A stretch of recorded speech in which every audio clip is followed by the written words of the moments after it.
आज आपल्या 21 डेज चॅलेंजचा 7वा दिवस आहे। आज मी तुम्हाला एक प्रश्न विचारणार आहे, तुमचं वजन आयडियल आहे का?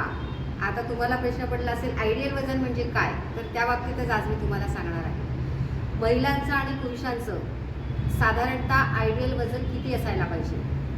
150 ते 155 पर्यंत महिलांची उंची जर असेल तर त्यातनं 100 वजा करायची, म्हणजे साधारणतः 50 ते 55 किलो हे महिलांचं आयडियल वजन असायला पाहिजे।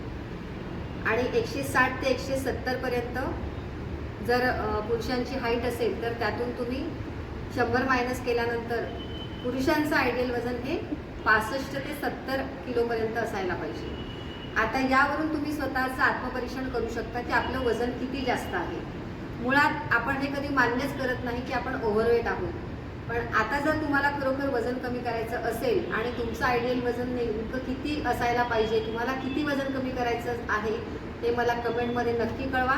मी तुम्हाला नक्की गाईड करेन। तुम्हाला जर हा व्हिडिओ आवडला असेल तर नक्की लाईक करा, शेअर करा आणि कमेंट करा। थँक्यू।